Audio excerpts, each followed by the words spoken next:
Mujizat gak menjamin juga untuk kita tidak bisa murtad. Saya mengucapkan suatu doa itu untuk beralih itu. Doa-doa mereka saya ucapkan. Jadi saya pindah agama bukan karena uang. Karena kepahitan sama orang paling terdekat. Dengar orang ngomong, haleluya, puji, aduh, muak gitu ya. Kayak cuma bisa ngomong gitu. Gitu. Nah itu yang membuat saya beralih. Shalom sobat kasih, selamat berjumpa kembali dan selamat datang bagi yang baru bergabung di channel ini. Seperti yang kita saksikan dalam cuplikan video di depan, seorang artis William Warkop yang kembali menyatakan imannya percaya kepada Tuhan Yesus karena mengalami kasih Tuhan, mengalami mujizat Tuhan Yesus dengan luar biasa. Mujizat Yesus adalah bukti bahwa ia lebih dari sekedar manusia biasa. Tuhan Yesus adalah Allah yang datang ke dunia dan menunjukkan kuasa-Nya di tengah-tengah umat manusia. Semoga kiranya video yang akan kita saksikan berikut ini memberikan kekuatan dan pencerahan iman kepada kita semua orang-orang percaya.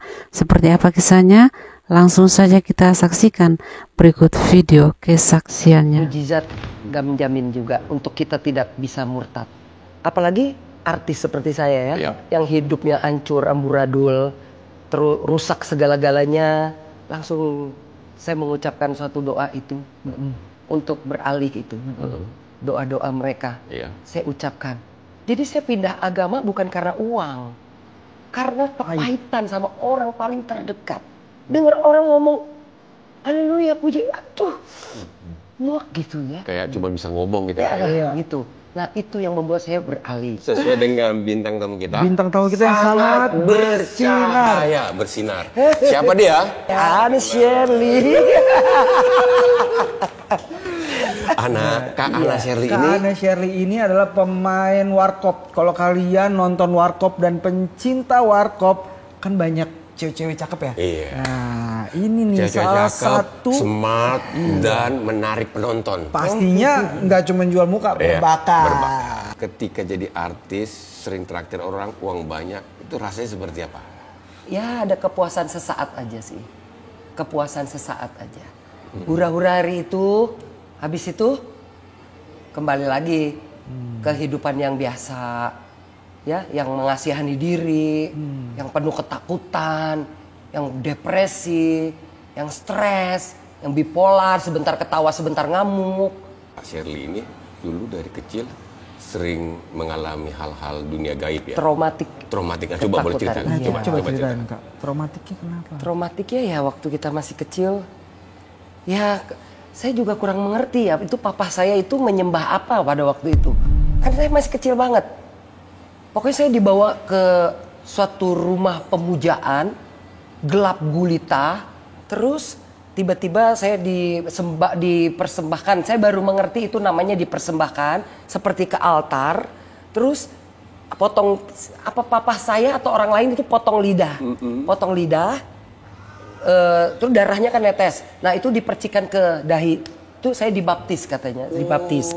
Jadi saya sudah sah milik iblis. Dipersembahkan. Berarti dari kecil itu usia berapa, inget nggak? Ingat, 8 mungkin tahun. 6-7 tahun SD. Itu yang membuat jadi trauma, ketakutan. Kayak ada yang ngejar-ngejar terus gitu. Kayak ada yang ngejar-ngejar, dihantui. Karena sudah dipersembahkan. Ya, saya nggak mau ikut Tuhan, saya mau ikut iblis. Wah, kayaknya lebih jagoan gitu kalau saya ikut iblis. Iya. Kayak gitu, pernah tersirat seperti itu. Pada waktu saya masih kecil tuh kayak ada dua kekuasaan berebut, tarik-tarikan. Antara Roh Kudus, gereja, sama setan. Oh, itulah yang membuat Kak Shirley terus mengalami gangguan. Ya, awal mulanya itu. Ya. Akhirnya jadi kayak gangguan. Nah, dampak daripada dipersembahkan itu, mungkin kalau sekarang saya mengerti istilah rohaninya roh percabulan. Oh, gimana tuh? Dulu waktu saya kecil saya nggak ngerti itu roh percabulan. Efeknya ke roh percabulan? Efeknya kemana saya pergi, orang bawaannya mau melecehin seksual. Saya mau sekolah, di sekolah saya mengalami itu. Sama guru? Ya, ya, ya. Tapi itu kan mungkin udah meninggal ya, dia kan saya masih kecil. Ya seperti itu deh. Sepertinya di mana saya pergi orang lihat saya nafsu. Kemana saya melangkah orang lihat saya nafsu. Pada waktu saya belum mengerti, belum penuh Roh Kudus, belum mengetahui kebenaran, saya bangga. Artis paling cantik, saya artis paling seksi. Ternyata begitu saya udah dijamah Roh Kudus, saya udah dibukakan mata rohani, ternyata itu yang namanya roh perzinahan. Ditanamkan roh perzinahan. Iya. Dunia artis, dugem. Nah pasti udah nggak kemana-mana dong. Ganti-ganti pasangan apa segala macam dulu. Kalau soal ganti-ganti pasangan, itu nggak pakai perasaan. Jatuhnya ke dendam. Oh gitu. Gimana caranya orang ini bisa tergila-gila saya? Kalau dia udah tergila-gila, saya tinggalin. Rasain. Nyakitin ya. Rasain. Kenapa?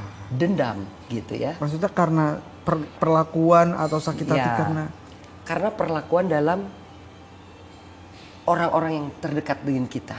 Oke. Yang sangat dekat. Bahkan yang membesarkan kita. Oke.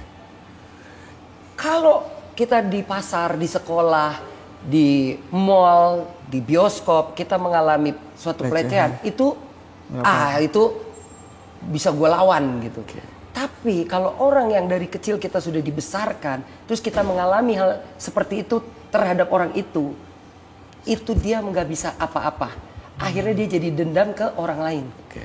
Dapat pelecehan dari orang terdekat dan berusaha membalaskan ke orang lain. Iya. Bisa ceritakan Kak, itu bagaimana hari demi hari hidup dengan traumatik itu? Bagaimana hari demi hari pulang sekolah, masuk kamar, kunci diri, kelaparan di dalam, kehausan di dalam, gak berani keluar. Kalau saya keluar kamar, nanti saya dikerjain lagi. Begitu. Terus. Akhirnya suatu saat saya udah gak tahan, saya keluar, saya sekolah gak tamat, saya kabur dari rumah, saya kos, saya kerja di diskotik. Nah di situ awalnya. Awalnya keterikatan alkohol dan obat-obatan terlarang. Dan saya nggak berani sadar. Kalau saya sadar, saya trauma.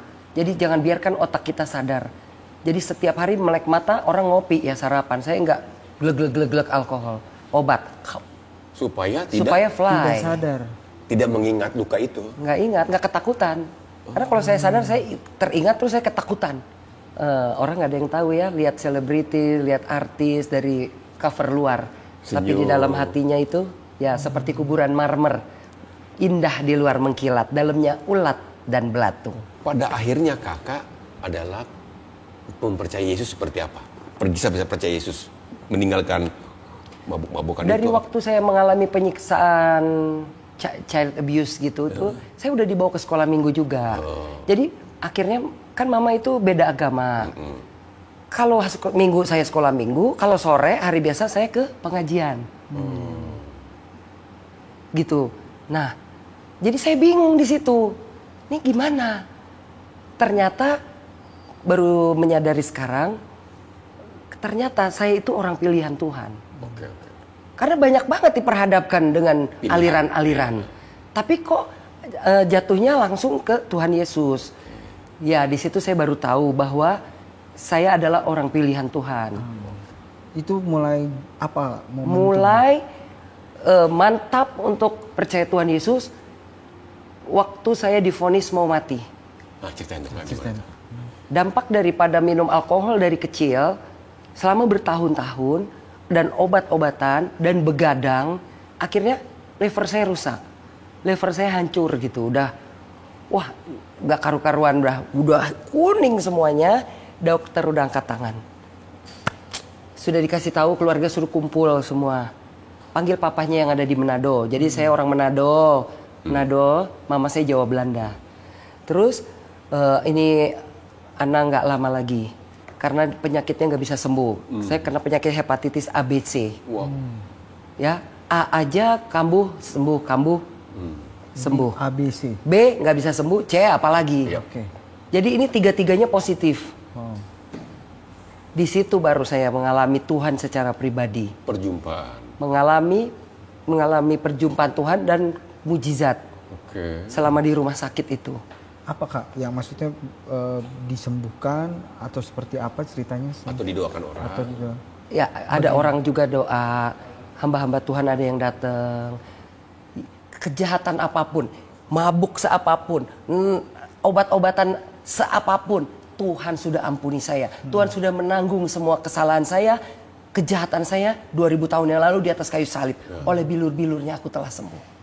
Jadi apa yang saya perkatakan, apa yang saya imani, itu yang terjadi. Akhirnya mujizat terjadi. Sembuh ya. Sembuh. Berangsur-angsur. Rasanya gimana, Kak? Wah, di situ saya langsung Tuhan, saya mau ikut Engkau. Saya nggak mau berpaling lagi. Saya mau ikut Engkau. Karena udah merasakan ya. Karena udah merasakan. Tapi nggak menjamin juga ya. Mujizat nggak menjamin juga untuk kita tidak bisa murtad. Apalagi artis seperti saya ya. Iya. Yang hidupnya hancur, amburadul. Terus rusak segala-galanya. Pikirannya rusak, jiwa semua rusak udah. Kan nggak bisa berubah 100% dalam waktu sebulan, 2 bulan. Jadi ada yang namanya proses kan. Nah, pada waktu proses itu berjalan, 1 tahun kuat, 2 tahun puji Tuhan, 3 tahun aku kuat, 4, 5, 6, 7, 8, lama-lama nggak ada Tuhan-Tuhanan. Kenapa? Nggak kuat bayar harga proses Tuhan. Kenapa, Kak? Nggak kuat ya, harta hilang habis. Iya dong ya. Semua apa aja dulu saya punya, ya serumah mewah seperti itu, mobil banyak, perhiasan banyak, semua itu bisa kayak Ayub, semuanya habis. Anak meninggal, lagi melahir meninggal, terus job syuting nggak ada, 0 sampai 0. Di situ saya tidak bertahan iman, saya mengambil langkah keluar dari jalurnya Tuhan. Saya percuma saya mempertahankan kelakuan bersih, tapi doa saya nggak dijawab-jawab. Saya minta sama seorang hamba Tuhan, tidak ada bantuan sama sekali. Di situ saya mulai kepahitan sama orang Kristen. Di situ letak saya beralih ke sebelah. Karena saya lihat agama saudara kita, kok lebih ada buah roh ya? Kok lebih ada kasih ya? Saya mulai tertarik. Langsung saya mengucapkan suatu doa itu untuk beralih itu. Doa-doa mereka saya ucapkan.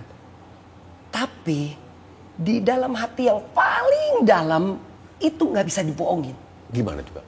Karena memang firman bilang, sejak kamu terima Yesus sebagai Tuhan dan Juru Selamat, apalagi kamu udah dibaptis, kamu dimeteraikan oleh Roh Kudus.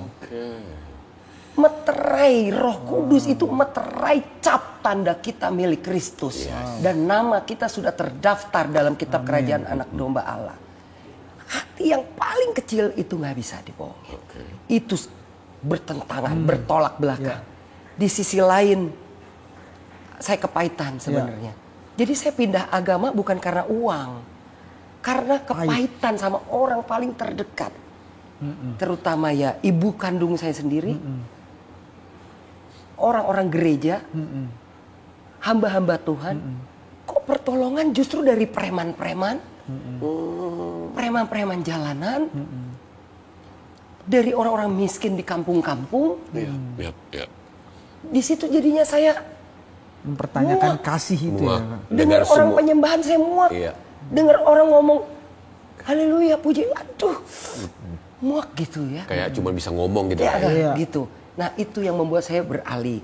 Cuman yang tadi saya bilang, roh yang ditempatkan kepada kita diingininya dengan cemburu. Kita ini milik Kristus. Di situ langsung saya habis melakukan doa itu, di rumah saya bingung.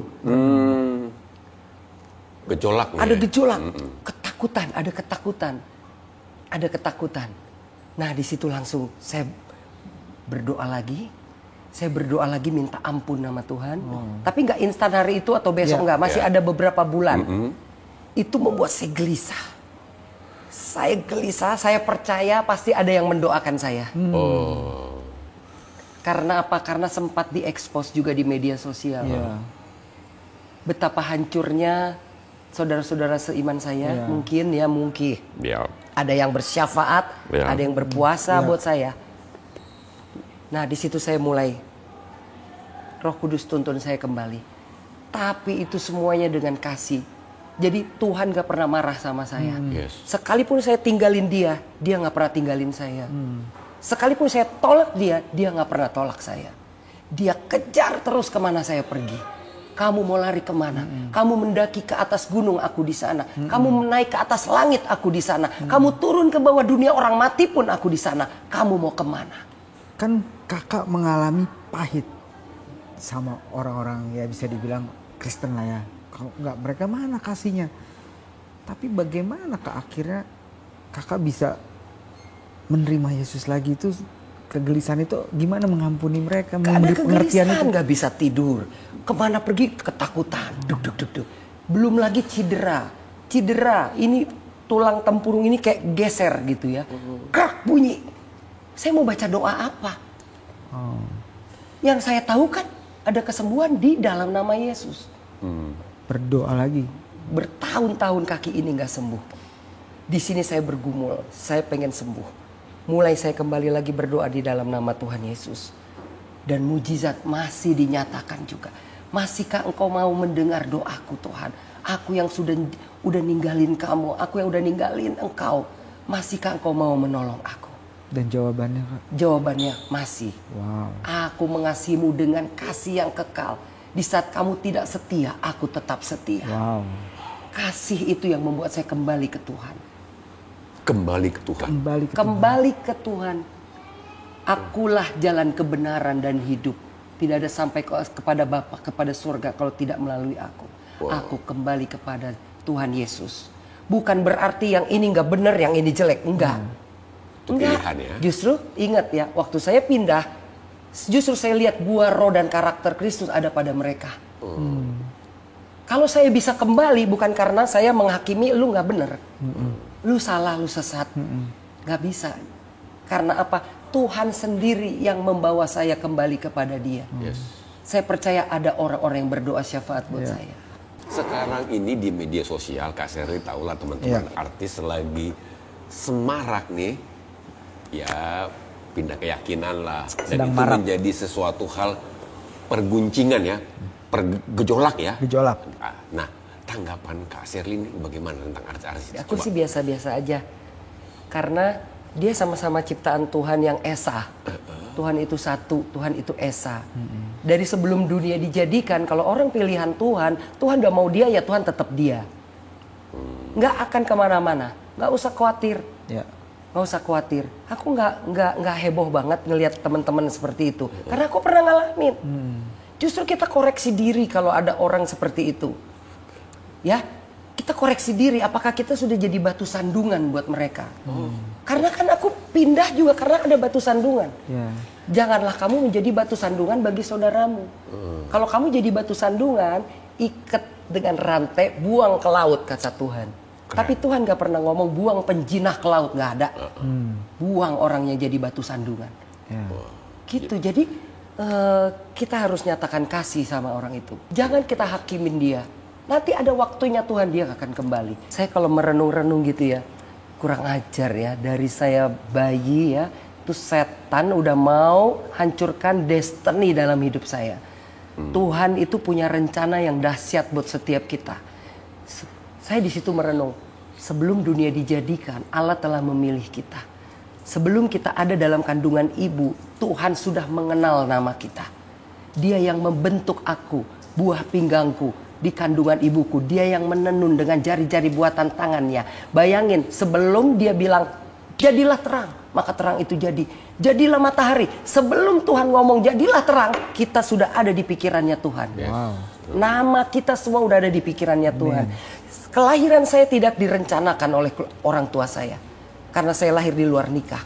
Tidak direncanakan. Tetapi Tuhan yang merencanakan saya. Mau lahir dari orang tua yang belum bertobat, orang tua yang jahat, tidak peduli. Tuhan yang menetapkan, yang menentukan saya lahir di dunia ini. Ya, di situ sebelum dunia dijadikan saya sudah dipilih. Karena saya tahu kalau saya sudah dipilih. Karena saya tidak bisa lari kemana-mana. Tetap Tuhan beri kita kehendak bebas. Kita responnya bagaimana? Banyak yang dipanggil tapi sedikit yang dipilih. Kasih Tuhan itu begitu besar dalam kehidupan Kak Sherly. Apa yang mau Kak Sherly ungkapkan kepada Tuhan semua ke atas kasih karunia-Nya? mau diungkapkan ke Tuhan. Ya, dia ada di dalam aku di dalam dia, aku dan dia adalah satu, plus Bapa ada di dalam aku, tubuhku adalah bait roh Allah, tubuhku adalah bait roh kudus. Satu-satunya tanda kita berterima kasih, persembahkanlah hidupmu kepada Tuhan sebagai persembahan yang hidup, yang kudus, dan yang berkenan kepada Allah, itu adalah ibadahmu yang sejati. Berpikir seperti Kristus berpikir, walaupun kita masih ada di dunia, tapi warga negara kita bukan warga negara dunia, kita warga negara kerajaan surga. Nah, sekarang kegiatan kakak melayani apa? Ya, melayani Tuhan, kesaksian, firman. Jadi ternyata Tuhan izinkan saya jadi artis supaya saya nggak minder ngomong di atas panggung, saya nggak minder di depan orang banyak untuk memberitakan firman. Karena kan saya asal mulanya sebelum jadi artis pemalu. Sejak jadi artis, nah di situ Tuhan latih mental saya. Ya sudah, sekarang saya ke pelosok-pelosok menangani anak-anak muda yang punya kasus yang sama, mengalami pelecehan, broken home, mengalami penolakan, narkoba, dan puji Tuhan sudah banyak anak-anak muda juga yang dimenangkan buat Tuhan. Wah, luar biasa ya. Jadi ada kasih Tuhan. Kalau dulu kakak ada kebencian, ingin membalasnya dengan menghancurkan orang lain. Tetapi ketika Tuhan menebus kakak, dan kasih itu ada dalam diri kakak, sekarang membalas kebaikan dengan melayani orang-orang yang punya masalah. Kasus yang sama. Luar biasa, buahnya nyata, bro. Gitu, dengan latar belakang yang sama. Relate ya, maksudku sekalipun ayahmu dan ibumu meninggalkan kamu, namun aku Tuhan menyambut kamu. Jangan salah, semua ayat bisa. Iya. Jadi waktu Tuhan jamah saya, setiap hari biasanya kan harus mabok, harus minum obat pil gitu ya. Haus lapar sama kemabukan itu. Tapi setelah Tuhan jamah saya jadi haus lapar akan firman. Luar biasa. Setiap hari saya harus 10 pasal. Dan sekarang sudah 17 kali khatam. Di tahun 2025. Puji Tuhan. Nah, Kak Ana, Kak Sherliana, ini kita kan banyak ada sahabat 24 nih. Sahabat 24 ini kadang-kadang menelpon ke kita. Kita kan 24 jam. Jadi banyak penelpon, banyak juga orang yang WA. Nah, ini ada beberapa yang masuk, namanya adalah Francisca Rusni. Francisca Rusni ini dia punya menghubungi kita, dia bilang dia memiliki hutang. Dan dia ingin supaya Tuhan menolong dia terbebaskan dari hutangnya ini. Kedua, Excel adalah dia ingin mendapatkan pekerjaan. Ada orang-orang yang teman-teman kita yang menghubungi sahabat 24 yang minta doakan. Yang pertama adalah Francisca, dia ingin Tuhan membebaskan dia dari hutangnya. Yang kedua, Excel, dia ingin supaya mendapat pekerjaan karena dia kesulitan dalam ekonomi. Mari kita bersatu hati, kita berdoa buat Francisca yang terlilit hutang, biar Tuhan beri mujizat keuangan ya. Kami berseru-seru bersatu hati, kami sepakat Tuhan, maka Kau akan memberikan Tuhan untuk Francisca yang kelilit hutang. Engkau yang menyelesaikan semua hutang-hutangnya ya Tuhan. Orang benar Tuhan tidak berhutang tetapi memberi piutang ya Tuhan. Di dalam nama Tuhan Yesus, semua kutuk-kutuk kemiskinan, kutuk hutang piutang dipatahkan, putuskan dalam nama Tuhan Yesus Kristus. Terima kasih Tuhan, kami juga bertobat kalau kami mengandalkan manusia, kami ambil jalan pintas, meminjam-minjam uang Tuhan, kami minta ampun Tuhan Yesus. Ampuni kami Tuhan yang punya kebiasaan berhutang, ampuni Tuhan. Ampuni Tuhan. Firman Tuhan berkata, jika kami mengaku dosa, Engkau setia dan adil. Engkau akan mengampuni kami dari segala dosa kami dan menyucikan kami dari segala kejahatan kami. Dan kami akan dipulihkan apabila kami berbalik dari jalan kami yang jahat, berdoa merendahkan diri, Tuhan akan memulihkan. Terima kasih, pulihkan ekonomi Francisca Tuhan. Pulihkan, beri pekerjaan, beri job-job baru Tuhan. Dalam nama Tuhan Yesus. Terima kasih Tuhan. Tuhan, kami mau berdoa, beri roh hikmat untuk Excel Tuhan Yesus. Untuk apa yang harus dia lakukan Tuhan. Melangkah melangkah ya Tuhan bersama dengan Engkau. Kau pegang tangan kanannya Tuhan, Engkau tuntun dia setiap langkah, pertemukan dengan koneksi-koneksi ilahi, pertemukan dengan orang-orang yang penuh roh kedermawanan, pertemukan dengan orang-orang yang cinta memberi Tuhan. Ampuni dia saat kalau ada salah, ada dosa, ada kepahitan Tuhan. Ampuni kalau dia berharap bersandar pada manusia. Aku percaya Tuhan, Excel Tuhan tidak akan lama lagi dia akan mendapatkan pekerjaan yang daripadamu Tuhan. Terima kasih Tuhan, terima kasih Tuhan. Yang mendengar acara ini Tuhan dimanapun mereka berada Tuhan, kuatkan dan teguhkan hati mereka. Oleh bilur-bilur Tuhan Yesus, semua kita yang mengalami sakit jadilah sembuh. Dalam nama Tuhan Yesus kami berdoa. Amin. Berbicara tentang keselamatan. Keselamatan itu adalah hasil kelahiran baru yang dikerjakan oleh Roh Kudus bagi setiap kita yang menerima dan percaya kepada Tuhan Yesus. Kiranya video ini bermanfaat, silakan di-share dan Tuhan Yesus memberkati kita semua dan Shalom.